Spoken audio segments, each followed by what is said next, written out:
Bismillahirrahmanirrahim. Assalamualaikum warahmatullahi wabarakatuh. Ada kekeliruan berpikir nanti kalau anak saya sudah hafal Quran, anak-anak SDIT ini sudah hafal Quran mau apa?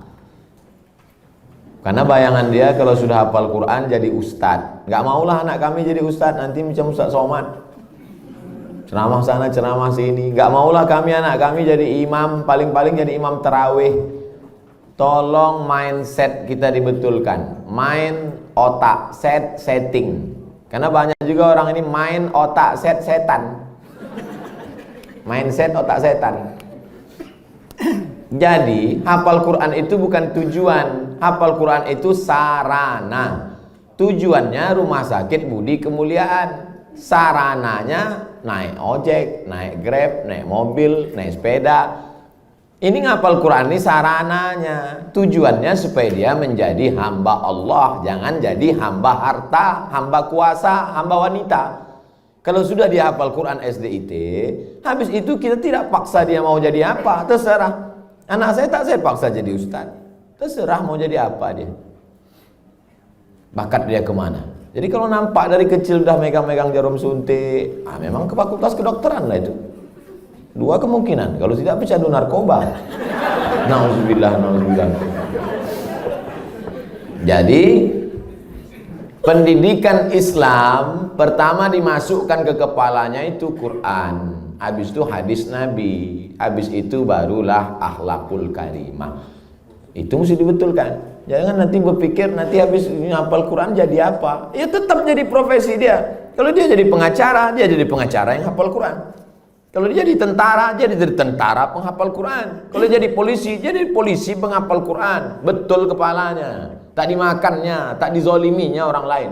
Itu tujuannya.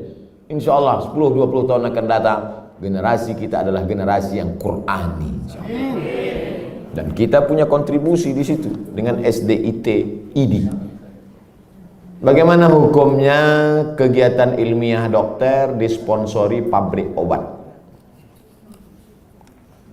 Pabrik obat menyediakan duit 100 juta, dibuat acara ilmiah, seminar, lokakarya segala macam, atau acara agama yang menyelenggarakan dokter. Di mana letak haramnya? Mungkin akan terjadi kolusi, nepotisme, kecurangan, penilaian tidak lagi normal. Dikhawatirkan terjerumus dalam gratifikasi. Makanya suatu ketika sahabat Nabi mengutip zakat dari Yaman. Ketika barang-barang zakat dibawa, kambing, onta, lembu, ini kambing untuk zakat, ini kambing saya. Kata Nabi, kok ada kambing zakat, ada kambing saya? Kok dapat kambing dari mana? Hadiah.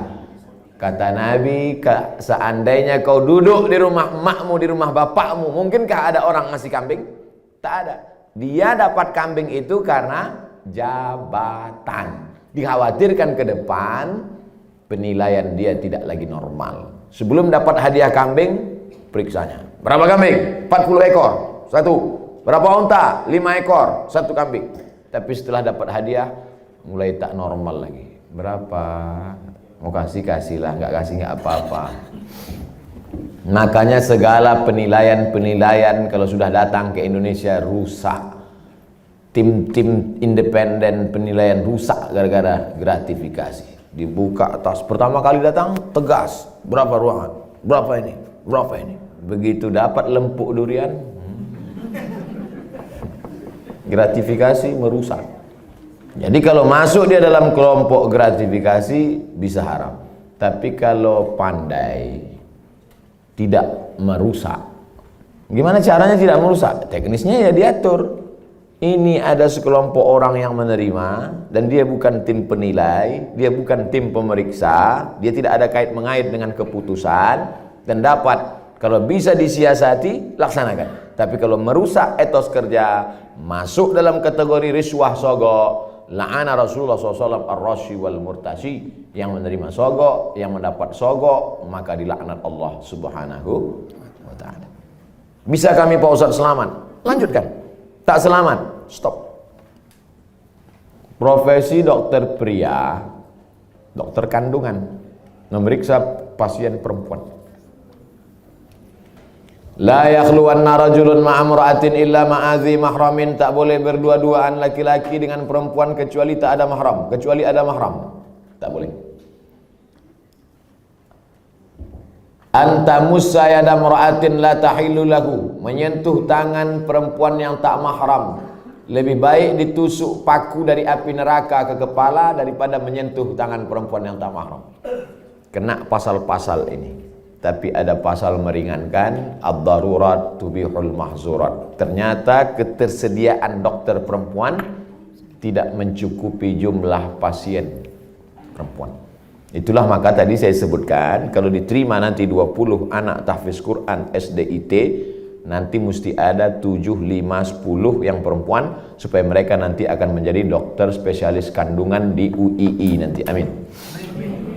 Supaya mereka lah yang akan nanti menutupi ketersediaan SPOG, spesialis obgyn dokter perempuan. Karena kalau tidak, khawatir kita akan terjerumus. Tapi bapak-bapak yang spesialis kandungan, karena sekarang tidak terpenuhi, masuk kategori darurat. Saya sampai sekarang belum tahu survei berapa untuk kota provinsi. Terlalu besar mungkin untuk Indonesia, Provinsi Kepulauan Riau, Kota Batam saja. Berapa dokter SPOG perempuan, berapa yang laki-laki, berapa yang hamil perempuan, memanglah perempuan itu hamil. Berapa hitungannya? Kalau satu dokter itu berapa? Kalau masih dalam kategori darurat, tapi kalau hanya untuk tidak darurat. Ustadz dulu anak Ustadz Mizyan Hazik Abdillah, dokternya laki-laki atau perempuan? Perempuan. Dokter Sri namanya, di depan UIN Suska Riau, Jalan Pelajar, dokter perempuan. Tapi andai tak lagi ada dokter perempuan, hanya tinggal dokter laki-laki, pilihannya antara dua. Kalau tidak ditangani dokter laki-laki, mati. Maka tak boleh pilih mati. Assalamualaikum Bapak. Ya, istri Bapak sedang hamil tua, kami tidak ada lagi dokter perempuan, yang ada dua, mati atau dokter laki-laki. Biar aja mati. Haram hukumnya memilih mati. La tulqu bi aidikum ila tahlukah. Tak boleh menjerumuskan diri sendiri kepada kematian. Pilihlah dokter laki-laki dengan alasan darurat. Jadi bapak dokter jangan merasa kau sedang berbuat dosa besar, tapi kau sedang menyelamatkan orang banyak. Saya tak bisa merasakan gimana rasanya jadi dokter laki-laki yang memeriksa perempuan. Apakah tak ada lagi nafsunya? Atau dia macam menengok daging sapi saja? Itu tak bisa kita rasakan, karena semua kata-kata yang bercerita tentang rasa, rasa pasti berdusta. Kata tak dapat menceritakan rasa. Tak bisa. Oleh sebab itu, kalau ada terlintas di hati bapak macam-macam sambil memeriksa itu, banyak-banyaklah istighfar. Astaghfirullah. Banyak minta ampun, sholat sunat supaya hati terjaga. Tapi yakinkan bahwa perbuatan bapak bukan dosa. Jelas jawaban saya. Bagaimana pandangan Islam suntik botox mengurangi kerutan yang tak bersifat permanen, bertahan 6 bulan? Tak boleh mencabut uban, karena uban itu nanti di akhirat akan menjadi cahaya. Lama saya berpikir, uban kok cahaya? Kenapa uban tak boleh dicabut jadi cahaya? Baca hadis, jangan baca hadisnya, baca syarah penjelasannya. Rupanya dengan melihat uban di cermin, ingat tua, ingat mati, bertambah takut, bertambah amal. Makanya dengan bertambah takut, bertambah amal, maka akan menjadi cahaya. Itu rupanya korelasi uban dengan cahaya. Apa hubungannya dengan kerut? Kerut sama uban juga sama, mengingatkan bahwa kita sudah tua. Saya dulu waktu muda tak ada ini. Saya tengok foto-foto saya yang lama waktu di Mesir, ganteng juga. Saya sudah tua. Tapi dengan tua ini kita sadar bahwa sudah tua, bahwa kita ini akan mati. La'ana Rasulullah SAW al-wasimat. La'anallahu al-wasimat. Hadisnya riwayat Abdullah bin Mas'ud. La'anallahu al-wasimat. Allah melaknat perempuan tukang buat tatu. Wal mutasimat, minta buatkan tatu. Wal mutanammisat. Apa ini? Alis. Mencabut alis, mencukur alis. Wal mutafallijat, gigi. Karena orang kalau sudah bertambah tua, bertambah giginya. Bukan gigi itu bertambah panjang dia.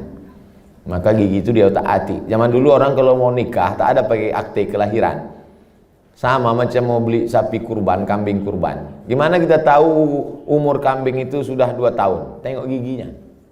Orang pun juga tengok giginya. Mau taati gigi. Wal mughayyirat, yang nomor 5, merubah ciptaan lil husni, karena untuk mempercantik. Kalau merubah ciptaan dari yang tak layak menjadi layak. Ibu bapak dokter yang gigi, tukang pasang kawat gigi, jangan sangka itu perbuatan haram. Ada memang dia perlu.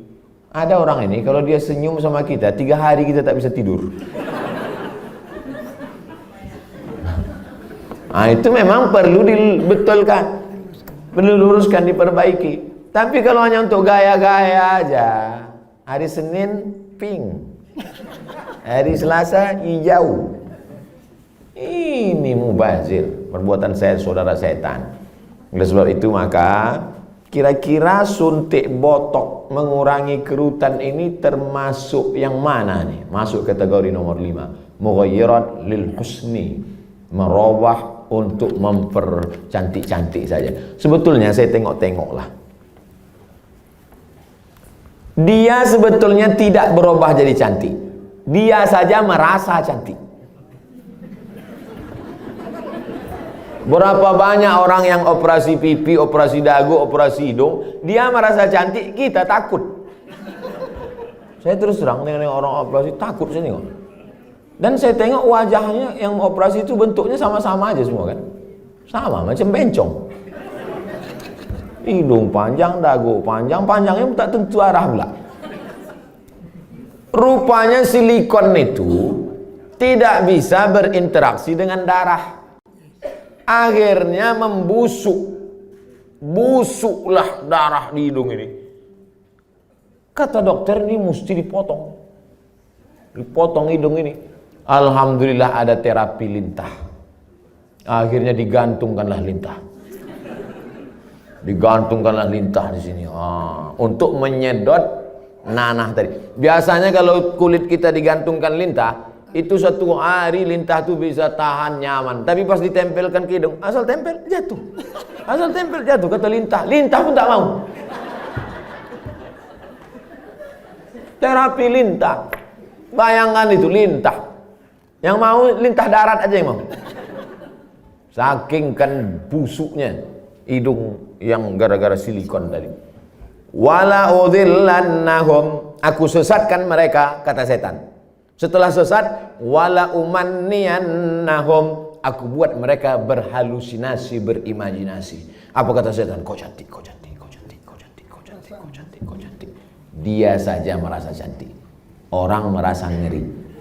Hai yang asik dibuat setan operasi, sesungguhnya kau saja yang merasa cantik, sesungguhnya orang merasa ngeri. Tapi orang nggak jujur.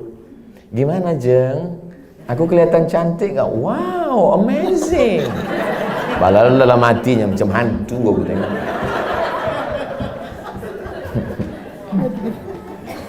Baru dijawab, udah datang pertanyaan. Suntik filler untuk memancungkan hidung dan melancipkan dagu yang bersifat tak permanen 6 bulan. Tak permanen kata engkau. Siapa yakin malaikat maut tak datang dalam 6 bulan? Begitu lancip, cip, mati. Permanen kau.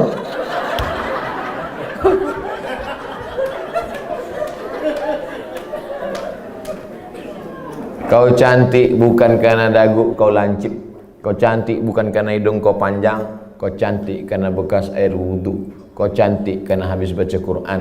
Kau cantik. Yang mengatakan cantik tak cantik itu kan hati. Betul? Bapak-bapak ganteng.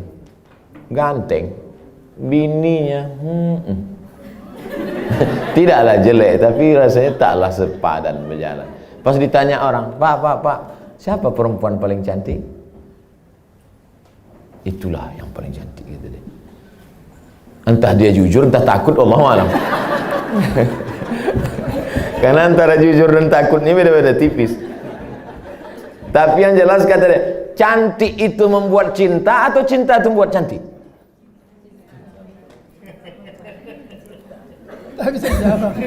Gara-gara cinta itulah orang menjadi cantik. Karena kalau cantik itu relatif. Gara-gara cinta itulah orang menjadi cantik. Dan cinta itu letaknya di hati. Kalau sudah ibu sentuh hati bapak itu, tak perlu dagu ibu lancip.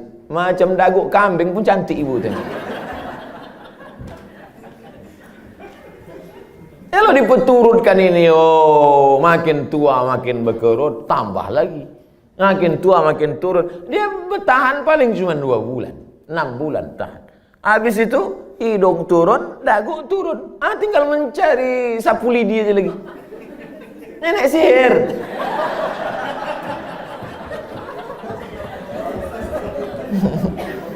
Berhentilah. Berhenti. Usah dipeturutkan ajakan setan ini. Yang mengerjakan gimana, Ustaz? Kalau perbuatan itu haram, maka yang melakukannya pun ikut haram. Orang yang memberikan fasilitasnya pun ikut haram. Maka terjerumus dalam perbuatan haram kolektif. Saya kan cuma jual khamar. Saya nggak ada ngajak dia minum khamar. Saya cuma jual aja Pak Ustadz. Penjualnya ikut kena, pembawanya ikut kena. Khamar itu 6 ikut kena. Penjualnya, pembelinya, yang menuangkannya ikut semua. Supirnya ikut kena. Security-nya ikut kena. Tarik benang untuk meniruskan pipi, bertahan serta masuk pasal 5 semua. Jadi Islam itu unik hebatnya, dia tidak menyebutkan 1, 2, 3, tapi menyebutkan secara umum dan terkait. Mukjizat ini Nabi disebut punya jawami'ul kalim. Kalimatnya singkat tapi makna pada sampai hari ini bermakna. Apapun namanya, yang merubah ciptaan Allah bukan karena darurat, bukan karena tak layak, merubah yang tak normal menjadi normal boleh. Yang sudah normal dia taati menjadi abnormal. Nauzubillah. Bapak mesti siap menerima bunga yang layu. Karena tabiat bunga pasti layu, kecuali bunga plastik. Nah, itulah maka sekarang banyak perempuan yang mau jadi plastik. Dokter anak, sunat perempuan bagaimana hukumnya Pak Ustaz? Anak saya laki-laki, keponakan saya perempuan. Kata saya kepada adik saya, kau cari, kalau tak mau dokter di rumah sakit itu menyunat keponakan saya, cari bidan kampung yang mau menyunat. Karena saya berpegang pada mazhab Syafi'i. Ada mazhab yang mengatakan sunat tak perlu. Mazhab Hanafi, Maliki, Hambali mengatakan sunat bagi perempuan itu tidak wajib. Sedangkan saya berpegang pada mazhab Syafi'i mengatakan wajib. Adakah khitan sunat perempuan pada zaman Nabi? Ada. Nabi mengatakan kepada si perempuan itu, kau potong tapi jangan terlalu banyak. Maaf, na'udzubillah, hari ini bisa menyebabkan frigid dan lain sebagainya. Tapi rupanya manfaat lain dari memotong khitan pada perempuan itu adalah meminimalisir libido seksual. Begitu kata ulama-ulama dulu. Oleh sebab itu saya sampai hari ini tetap berpegang pada mazhab Syafi'i. Anak perempuan kalau tak mau dokter memotong karena takut bahkan bisa masuk HAM, hak asasi manusia, banyak saja pasal-pasal yang mereka lakukan. Sedangkan di zaman Nabi yang pakaian tertutup, makanannya bersih, tontonannya bersih. Apalagi zaman sekarang tontonannya maksiat, makanannya memicu libido seksual dengan berbagai macam cerita hubungan. Maka khitan amat sangat baik. Salah satu usaha meminimalisir. Bagaimana cara sebaiknya bagi dokter anak menasehati pihak ortu imunisasi bayinya sejak lahir? Dulu saya diundang oleh Kementerian Kesehatan Provinsi Riau. Videonya kan viral, coba cari. Sosialisasi suntik, imunisasi. Saya jelaskan di situ bahwa fatwa Majelis Ulama Indonesia beda antara bendanya ini halal atau memakainya yang mubah. Boleh. Nah, jadi ini dua fatwa ini. Bendanya tidak halal. Sampai sekarang tak ada fatwa MUI bahwa barang itu halal. Karena memang dia dibuat dari babi. Maka tak ada fatwa halal. Yang ada itu fatwa mubah, boleh menggunakannya karena alasan memilih dua mudarat yang teringan. Cacat, sakit, mati dengan babi. Kalau kita masuk ke hutan, pilihannya babi sama mati. Pilih mana? Pilih babi atau mati? Orang Batam pilih gonggong. Tak boleh pilih mati. Pilih babi. Pergilah kita berdua ke dalam hutan. Tak ada makanan. Ustaz, pilihannya dua nih Ustaz. Kita mati atau makan babi? Ayo kita makan babi nih. Hanya untuk menyambung hidup, sementara dapat pisang. Tapi setelah dapat pisang, tinggalkan babi. Yang tua nanti pas dapat pisang, saya makan pisang. Bro, ayo makan pisang. Enak babi ini Ustaz. Nggak bisa. Mana tahu nanti datang pakar medis dunia, entah dari mana, dibuatnya lah barang dari yang halal, maka kita tinggalkan yang ini. Tapi sementara dia datang, maka menggunakan ini hukumnya mubah. Jelaskan itu. Kami tak bisa menjelaskannya Pak Ustaz. Tontonlah video ini. Potong. 1 menit tak sampai tadi. Masukkan ke Instagram. Tontonkan ke ibu tuh. Saya tak mau. Tonton ibu. Nggak mau, ini Ustaz radikal katanya. Kalian carilah Ustaz yang agak-agak lembut sedikit. Bagaimana cara dokter bisa lillahi ta'ala, bisa menghindari sifat riak, sombong, bila kita memiliki kelebihan keahlian dibandingkan dokter-dokter lain. Insya Allah nanti kalau sudah berdiri pas pembelian tanah pun nanti pas ini soalnya yang saya cakapkan ini tak bisa pakai teori. Kita ID sudah survei dapat tanah 1 hektar di Anu, harganya 200 juta. Ini dokter yang sombong, yang riak, yang mobil mewah, kesini duluan bawakan proposal. Assalamualaikum Pak Dokter. Pak Dokter kan pasiennya banyak. Oh iya kata dia. Saya yang paling hebat di Batam ini kata dia. Rumah Pak Dokter kan paling bagus. Oh iya kata dia. Rumah saya yang paling mahal. Ini tanah nih 200. Aduh semua utang kata dia. Jadi kalau mau menghilangkan kesombongan, keangkuhan, nih pas praktek. Makanya nanti pas hari ulang tahun ID, peringatan hari besar ID, jalan-jalannya itu ke danau, ke bukit, ke mall, oke sudah itu udah. Jalan-jalan ke panti asuhan. Jalan-jalan. Tapi kalau kita sudah punya sendiri, maka tiap hari pertemuan dibawakan, tiap bulan datang di grup ada terus. Belum bayar, ini anak 4. Maka insya Allah itu menghilangkan keangkuhan, kesombongan, keegoan segala macam.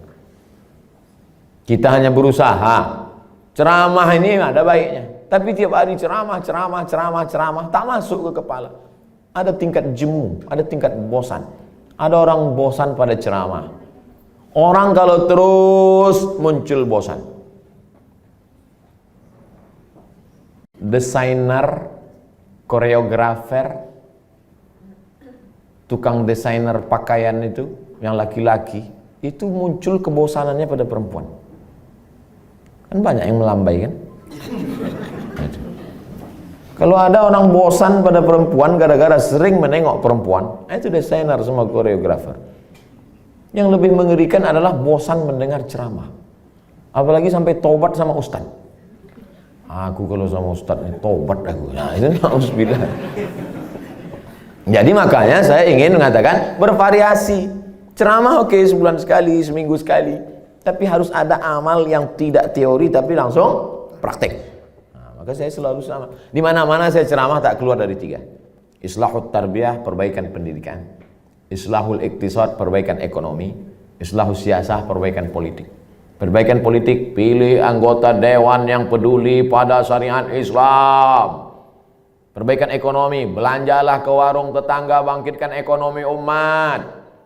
Perbaikan pendidikan, masukkan anak-anak ke pondok pesantren. Yang punya duit banyak, beli tanah, dirikan sekolah. Karena sekolah yang ada sekarang belum mampu untuk menampung anak-anak kita. Apalagi anak-anak yang tak mampu. Daftar ulang 17 juta. Anak siapa yang bisa? Tak tertampung. Yang sekarang tidak mendapat pendidikan layak itu 10 tahun lagi, 3 tahun SMP, 3 tahun SMA, 4 tahun S1. Yang sekarang SMP cabut, mabuk, sakau, lem kambing, itu yang akan jadi anggota dewan tahun 2040. Satu-satunya jalan memperbaiki umat lewat pendidikan. Dan ID tidak hanya menyehatkan badannya, tapi juga menyehatkan generasi ke depan, insyaallah. Amin. Udah aku sampaikan ya Allah. Kalau tak percaya juga ID nintahlah.